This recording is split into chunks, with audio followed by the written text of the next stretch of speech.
Welcome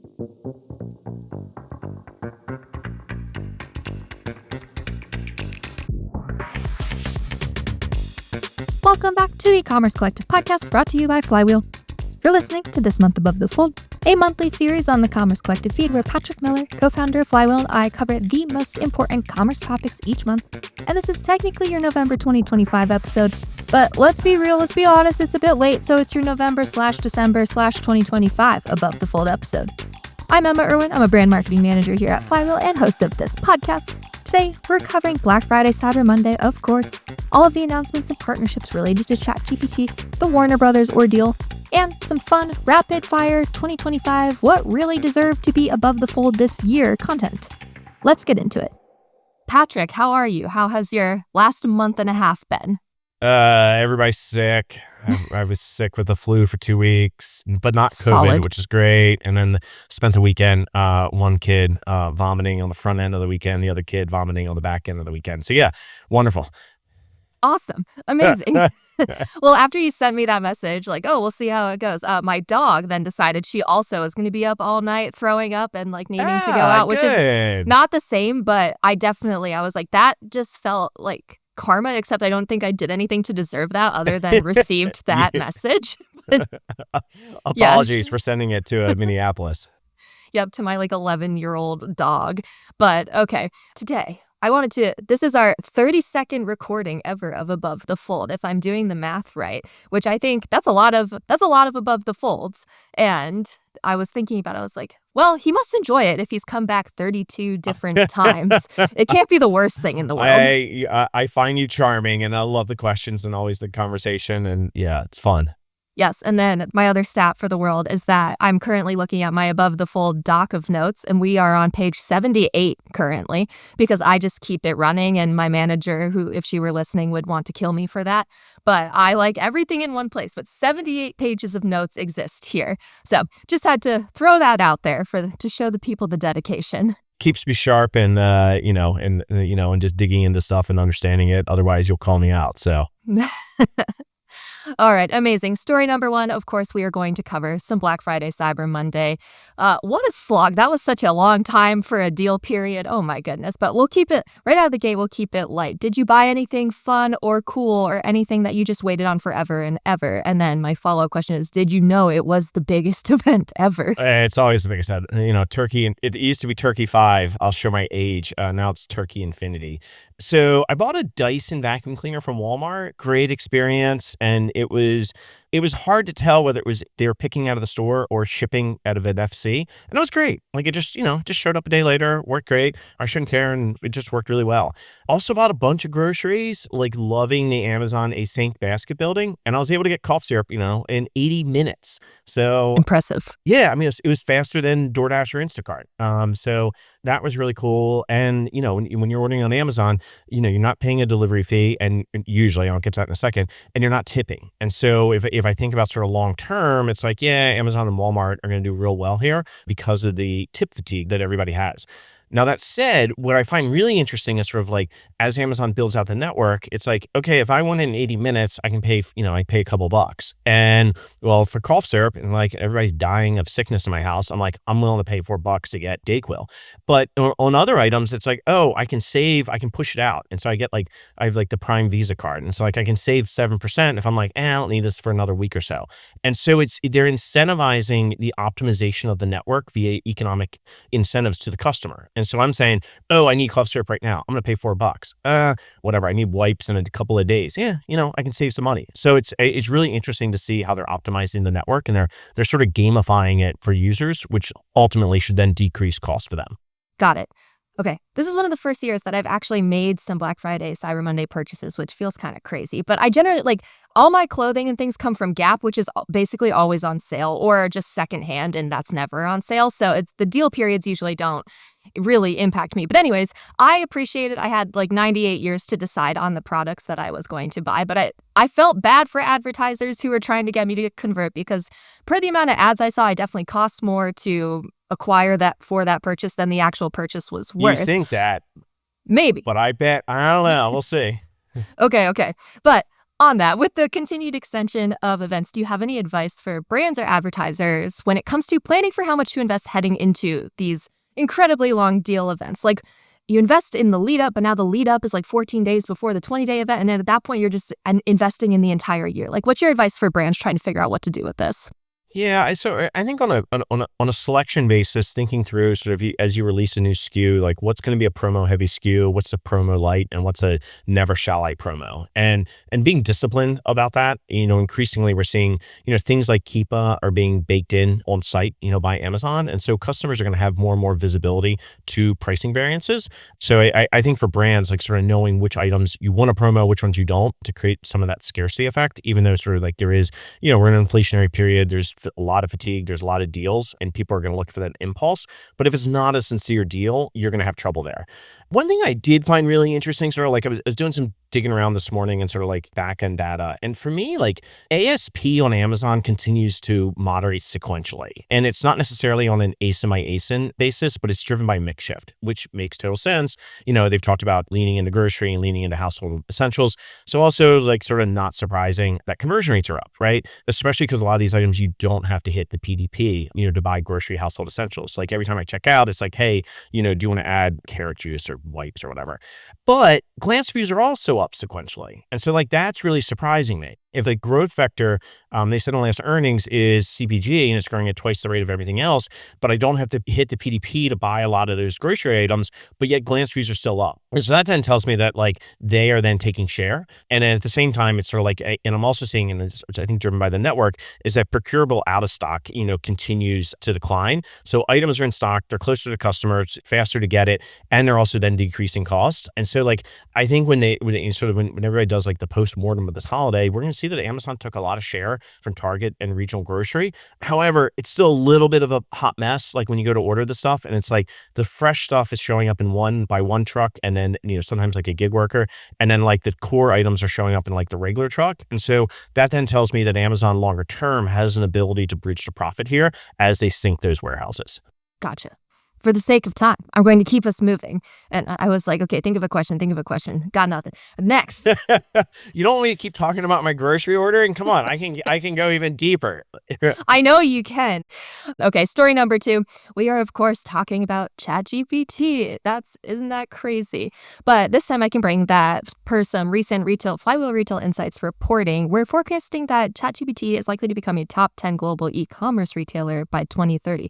Which of the top 10 varies, but still, that's up there. With that, in the last month or so, we've seen Walmart, Target, Instacart all partner with ChatGPT in different ways, really kind of leaning into the partnering with, not building against. Do you have any, I know we've talked about this many times, but like, do you have any new takes, any additional takes? And let me guess, you're going to say time and signal. Yeah.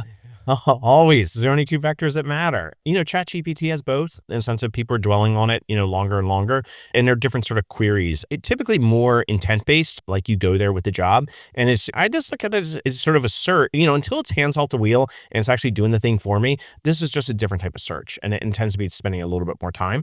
I always get back to, though, it's like, okay, well, like whether it is like me doing the shopping, or if I hired somebody to do the shopping, or if I use an Instacart shopper, or if I use ChatGPT, well, how do they choose? Well, price, selection, convenience. So who wins? It is Costco, it is Amazon, it is Walmart. And so for all of them, it's a matter of like, yeah, this thing is sending in a bunch of signal, but it's sort of like, what are they going to send back to ChatGPT? And so like things like return rates, unit economics, where are the items within the supply chain? Those metrics are actually, I think, the key here. And sort of, do they expose that to ChatGPT or do they not? And how much of ChatGPT is just a Google Shopping, 2.0 in the sense that it's just all about the feed and then sort of then the aggregation. And so until it's hands off the wheels, it's sort of like, interesting, but not TBD. And ChatGPT, at the end of the day, it has neither distribution nor moats. The models are close to commodities at this point, and we saw sort of the recent Google release of a new version of Gemini. I keep on my screen at all times of ChatGPT and Gemini, and I just run both queries through it all the time so I can compare them. And Google made a huge step, and it's certainly reflected in its share price over the last few months. What makes Google's Gemini better, in your opinion, for how you're using it? I am curious. How does Google really fit into... I know Google fits into this entire picture, but like going forward, we're all talking about ChatGPT, but like, what are your thoughts on Google there? I'm old enough to remember like searching on Alta Vista and Yahoo, and sort of like when Google first started, like it was the thing that it did better than anything else, speed.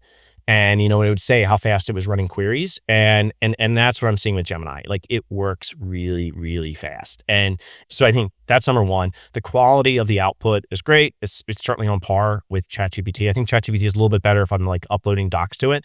But at the same time, I'm like, okay, well, I use Google Docs and I have Gmail and I have my calendar. And so if I can start syncing all of that into Gemini, well, then, these are the points of distribution that Google already has. And so it's like, so making that easier for me and decreasing the friction, I think is a major advantage for Google.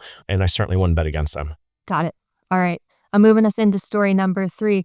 Netflix tried to buy Warner Brothers. Paramount came swooping in trying to also buy Warner Brothers. Consolidation isn't new, but twofold question for you. Like, what makes this chase for Warner Brothers different than others?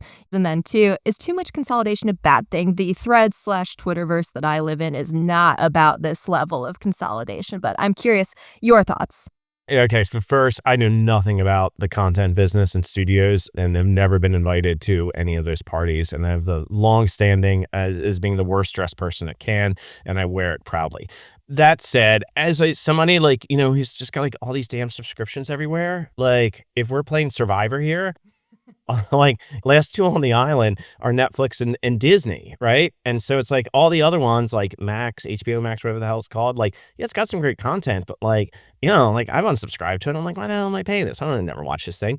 And so from a customer perspective, I feel like it's a good thing. And being able to sort of, smush them together and you sort of be able to sort of find more content, on one app. And then that thing creates operating leverage. And so like if I use these various apps, like, it's like Netflix always works and it's zippy and you find the thing that you're looking for. A lot of these other apps, I'm like, love of God, like you just like you hit the remote and it doesn't do anything. And then like I have a screaming child and I'm just trying to find stupid minions, like just like load the damn minions. And like they don't, because they can't like invest enough into the technology. So like I think it's good from that perspective. And then lastly, looking at, sort of like from an advertising perspective, like, yeah, you have more users, you then have more reach. And then you then have the ability to plug into more retailers and see sort of deterministically, the efficacy, of these platforms. So I think it's good. I mean, there's been some signal of, hey, this is bad. There might be antitrust. Let's see what happens with like a federal review. And guess what happened? I don't know, it was last night maybe. iRobot, shut down or is like bought for scraps by a Chinese company. And we're like, remember when everybody was like all hot and bothered that like Amazon was going to buy iRobot and then they were going to then, use that to map out your rooms and it's like surveillance capitalism. And like all these people are like, saying that this is like, I was like, I never thought, like, I was like, why on earth is Amazon going to buy a robot vacuum cleaner company? It made absolutely no sense. And they got off easy and they just had a breakup fee. And now this thing is, totally out of business. Damn, hot take there.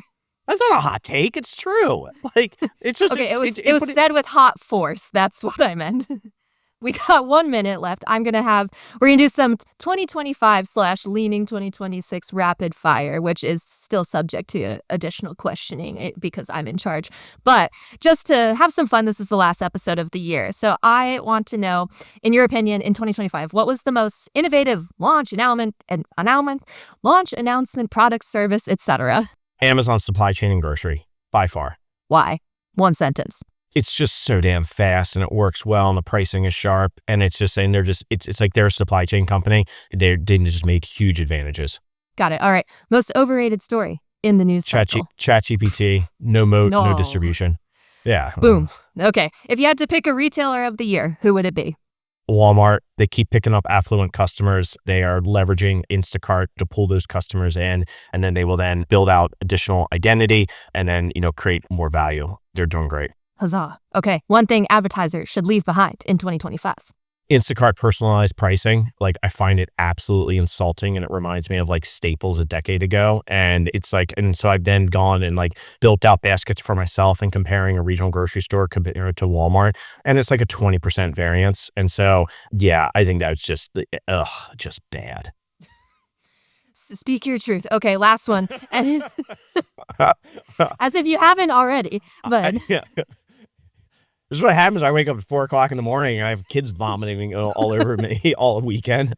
fired up for the Yeah, day. and just Okay. for fun, hosted family, my Baltimore Catholic family in the middle of Oh, it, like 45 people, on Saturday night. So like Friday, child vomiting, Saturday, 45 Baltimore Irish Catholics, Sunday, another child vomiting. And then here I am, charming as ever. I know the Irish Catholics well. Okay, very last one for you. Any preliminary thoughts on what the big shift of 2026 will be? Because, like, I want to get started writing yesterday. So, what are your thoughts? I think it's sort of like as much as I think ChatGPT is at times overrated, the LLMs in general are not. And to me, it's sort of what I'm really curious to see is like, where do the retailers, where do they build themselves? Where do they partner? And what data are they actually feeding into the various LLMs? And then how does that then change the customer experience? I mean, it's kind of nuanced, but that's what I'm really looking forward to seeing.